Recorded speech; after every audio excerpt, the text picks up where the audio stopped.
جنوبی پنجاب انا للہ و انا الیہ راجعون۔ میں اکثر کہتا ہوں کہ جنوبی پنجاب کے رہنے والے جو لوگ ہیں نا، یہ جی نہیں رہے، یہ صرف اور صرف رہ رہے ہیں، کیونکہ زندگی جینے کا جو حق ہے وہ سیاستدانوں نے جنوبی پنجاب کے رہنے والوں سے خاص طور پر چھین لیا ہے۔ میرے پاس ایک ریسرچ موجود ہے چھوٹی سی، جو میں آپ کے سامنے رکھوں گا، تو آپ حیران ہوں گے کہ سیاستدانوں نے، اس ریاست نے آپ سے لیا کیا ہے اور آپ کو دیا کیا ہے۔ پورے پنجاب کے اندر 44 یونیورسٹیز ہیں، جن میں سے اپر پنجاب کے اندر 33 ہیں، اور صرف 11 یونیورسٹیاں ایسی ہیں جو ساؤتھ پنجاب کے اندر ایگزسٹ کرتی ہیں۔ اور اس سے آپ کو یہ واضح پتہ چلتا ہے کہ جنوبی پنجاب کو لے کر تعلیم کی جو پریورٹی ہے وہ کیا رہی ہے، اور جو کچھ لے رہے ہیں جنوبی پنجاب سے وہ آپ سن کر حیران ہوں گے کہ جنوبی پنجاب سے یہ جو لے رہے ہیں، اگر کپاس کی فصل کی بات کی جائے 94% یعنی 94% جو کپاس ہے وہ جنوبی پنجاب سے جاتی ہے۔ اس کے بعد آم کی فصل ہے جو ملتان کے اندر، یہ میرے خیال میں یہ ڈسٹرائے ہو گئی تھی، یہ بھی 98% جنوبی پنجاب سے جائے۔ اس کے بعد گنا ہے، وہ بھی 47% وہ بھی پنجاب سے جائے۔ آنین کی بات کی جائے تو وہ بھی 73% پنجاب سے جاتی ہے۔ جنوبی پنجاب کو انہوں نے ہمیشہ استعمال کیا ہے، دیا کچھ نہیں ہے۔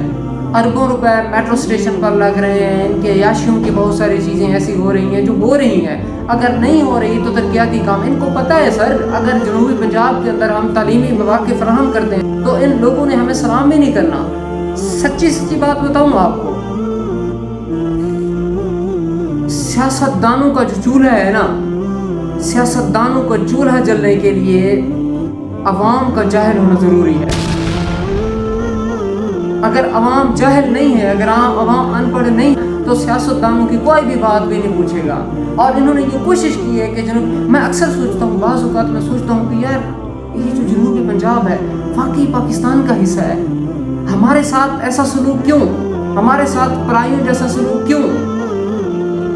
لوگ غربت کے مارے ایسا حال ہے، ان کا برا حال ہے۔ اب میں آپ کو یہ بتاؤں، یہ جنوبی پنجاب کے بڑے بڑے شہروں کی لسٹ ہے میرے پاس، آپ سن کر یہ حیران ہوں گے، اس لیے تو میں کہتا ہوں مجھے نہیں ہے پتہ، لیکن پھر بھی آپ کو یہ بتاتا چلوں کہ قیامت خود بتائے گی قیامت کیوں ضروری تھی۔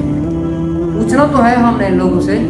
اب آپ تصور کریں، یہ مظفر گڑھ، اس کی 65% جو آبادی ہے وہ غربت کی لائن سے نیچے جا رہی ہے۔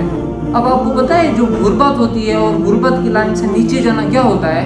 غربت کی لائن سے نیچے جانے کا مطلب ہے کہ کسی انسان کی روٹی بھی پوری نہیں ہے۔ تو ہوتی ہے غربت ہوتی ہے، وہ تو ٹھیک ہے، مطلب برداشت کر جاتا ہے، بیئر کر جاتا ہے، تو وہ پھر غربت کی جو لائن ہے نا اس سے بھی نیچے چلا جائے۔ اور وجہ کیا ہوتی ہے پھر؟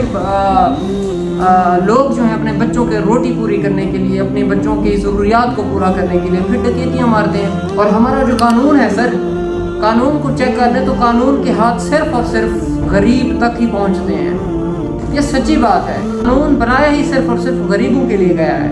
یہ نہیں ہے، آپ کو سب سے جو گھٹیا جملہ بتایا گیا ہے نا وہ یہ ہے کہ قانون سب کے لیے برابر ہے۔ جی نہیں، بالکل نہیں، قانون صرف اور صرف غریب کے لیے بنایا گیا ہے۔ اور یہ راجن پور کی بات کی جائے تو اس کی جو 64% آبادی ہے وہ بھی غربت سے نیچے جا رہی ہے۔ اس کے بعد ڈی جی خان کی بات کی جائے تو ڈی جی خان کی بھی 63% جو آبادی ہے نا وہ بھی غربت کی لکیر سے نیچے زندگی بسر کر رہی ہے۔ بہاولپور ڈویژن کی بات کی جائے جو پرنسلی اسٹیٹ تھی سر، سب سے امیر ترین شہر ہوتا تھا، اب آپ جا کے ادھر حالت تو دیکھیں، 53% جو آبادی ہے وہ غربت کی لائن سے نیچے گزارا کر رہی ہے۔ اب 75 سال سے یہ جتنے بھی شہر نا پہلے کھڑے ہوئے تھے اپنی جگہ پر، وہ ڈے بائی ڈے، دن بہ دن نیچے چلے جا رہے ہیں، بدتر ہوتے جا رہے ہیں۔ یہ نہیں ہے کہ وہ آ کے کچھ نہ کچھ بننے کی کوشش کر رہے ہیں یا کچھ ترقی کر رہے ہیں، نہیں سر، وہ روزانہ نیچے چلے جا رہے ہیں۔ میں کن الفاظ کا استعمال کروں، میں کن جذبات کا استعمال کروں، کن احساسات کا استعمال کروں، آپ کو کیسے بتاؤں کہ آپ کی زندگی جو ہے جنوبی پنجاب کے رہنے والے لوگوں کی زندگی نہیں ہے۔ سچی بات ہے، ہمارے یونیورسٹیوں کے بچے اس لیے نہیں ہیں پریشان کہ ان کو جاب نہیں مل رہی۔ آج آپ کے سامنے بڑا انکشاف کرتا ہوں، ہماری یونیورسٹیوں کے بچے اس لیے پریشان نہیں ہیں کہ ان کو جابس نہیں مل رہی، ہمارے یونیورسٹیوں کے بچے اس لیے پریشان ہیں کیونکہ ان کے والدین کے ان کے ساتھ امیدیں جڑی ہوئی تھیں، ایسی امیدیں تھیں. آپ جا کے پوچھیں، کیونکہ ایک بچے کو پتہ ہوتا ہے کہ یار میں اگر مجھے جاب نہیں مل رہی نا، میں کسی ریڈی پر کام کر لوں گا، میں کسی دکان پر کام کر لوں گا، میں اپنی زندگی کو سروائیول کے لیے میں کچھ نہ کچھ کر لوں گا. لیکن ان کے والدین جنہوں نے بڑی محنت کی تھی، جنہوں نے بڑے روزے رکھے تھے کہ میرا بچہ کچھ نہ کچھ بن جائے گا، ریاست نے کیا بنا دیا ہے آپ کے بچے کو. بس سچی سی بات بتاؤں آپ کو، پاکستان جو ہے یہ رہنے کے قابل نہیں رہا. ہم سوچتے ہیں کہ آنے والے 5 سال جو ہیں شاید ہو سکتا ہے، اس امید کے ساتھ 5 سال گزار دیتے ہیں کہ آنے والے 5 سال ہمارے لیے اچھے ہوں گے.